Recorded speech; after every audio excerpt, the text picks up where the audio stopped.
Hello. See all your faces. My name is Charles Campbell. I'm going to start here with an image of one of my paintings. It's sort of the end of a series which I loosely call my mandala paintings.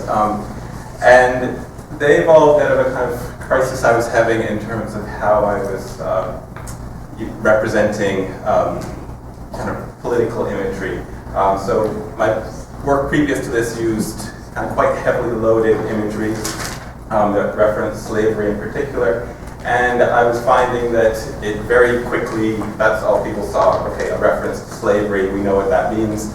And so the work itself became rather mute, and just sort of the meaning around it, the meanings of the people associated with those images kind of took the forefront. So what I began to do was take images that were associated with that time, or specifically with Jamaican colonial history, and embed them into patterns, and make these sort of kind of quite elaborate patterns out of them. This one is, the underlying image is a print from a very early Jamaican artist called Isaac Mendez Belisario.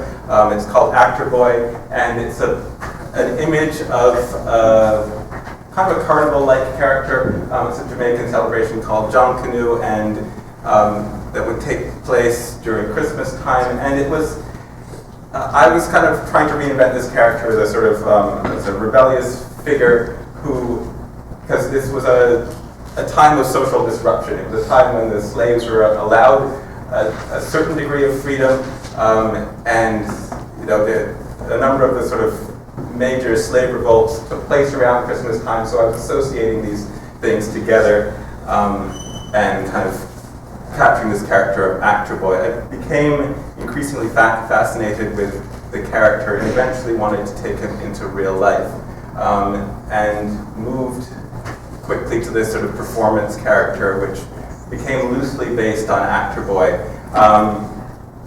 Actor Boy, the print from Belisario was produced just immediately post-emancipation. So my envisioning of Actor Boy was this character who sort of straddled this period of emancipation. And in this formulation of him, instead of kind of being a character from the past, I was actually envisioning him as a character from kind of the possible future that existed at the time of emancipation, and that was coming back into the present. This is him in looking at cell phone prices in a shop in Kingston. So basically, he went around Kingston, a little bit in Trinidad as well, and did rather mundane activities, but in this sort of fantastical form, without any real explanation for people. This became sort of really important in my practice, not so much for the performances themselves, but the ideas which they spurred. So I kind of set myself the challenge of producing work as Actor Boy. And I had actually a lot of problem doing that, disassociating myself from myself and producing as this character. So I eventually sort of collaborated with him, and we kind of came up with these objects, which kind of use the sort of symmetry and some of the same kind of representational strategies that I was using in the previous painting, where I would sort of take an image that was sort of very heavily loaded, often or almost always related to the sort of colonial history in Jamaica or transatlantic slavery, some slightly more poetic kind of interpretations as well, but then would kind of multiply them and tessellate them, and they would become patterns, but this time around a three-dimensional object. And so there's sort of tension between the sort of beauty of the object and the underlying image, and also a relationship to this sort of character of Actor Boy, who was he was kind of, as I say, I envisioned him as coming from a possible future, so I started looking at other kind of moments of possible futures, and kind of naturally came upon the work of Buckminster Fuller and his kind of utopian dome, so they kind of congealed in that way. This work became part of a show that was exhibited in a couple of places at Duke University and also in Victoria, BC. This painting kind of became a backdrop for that exhibition. It's a painting I call Bagasse, and it's a kind of stark image of the trash left over after sugarcane production. So kind of relating the sugar economy, which was one of the things that drove slavery, to these kind of utopian spheres, to this sort of abstract form. So there's sort of always this sort of consideration of this kind of chaotic beauty, and also this kind of political intent, which I try to not make. It's not about understanding a previous understanding of politics. It's about reinventing it. It's about trying to establish kind of new types of relationships. This is another version of those spheres. I started taking them out into the public sphere.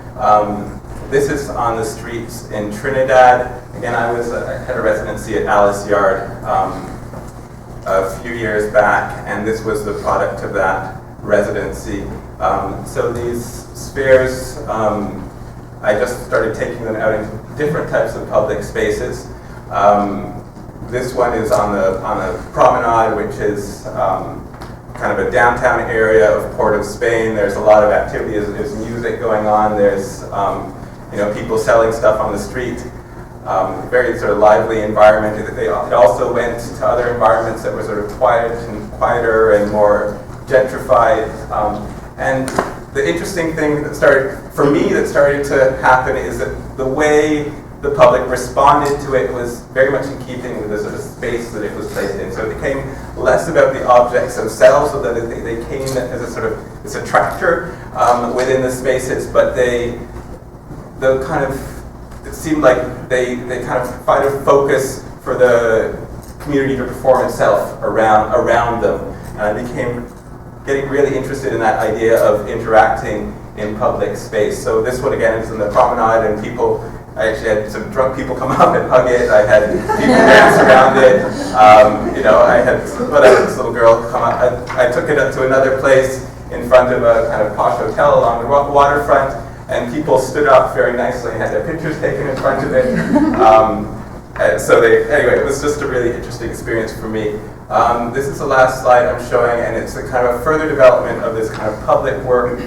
Again, although you can't really see it, it's the images on, there are a set of images on each of those, the facets of that sort of sculptural overlay on the existing sculpture. So this existing sculpture isn't mine. It's a rather nostalgic, what do we say, piece in Victoria, kind of celebrating the return from war. And I've sort of turned the soldier into this kind of frightening machine in a way by overlaying these other images on. And there's a sense of, in a way, trying to capture public space, that there wasn't space in Victoria where I was living at the time for any kind of representation. There was no representation that was about me. I didn't seem to be allowed any room there. And it was like I wasn't going to wait for room to, I felt like this sort of immigrant communities and so on, they justify their existence by existing. They develop themselves. They don't have to wait for an invitation. So it was kind of with that idea in mind. It's like, okay, I don't have to do First Nations art. I don't have to do work that relates to this, or I don't have to do work that relates to that. I can do kind of whatever I want and claim the space for myself. And that is actually, I'm in the process of defining what a black artist does in this city, because it has not yet been defined. And I'm going to leave it there. I can say more, but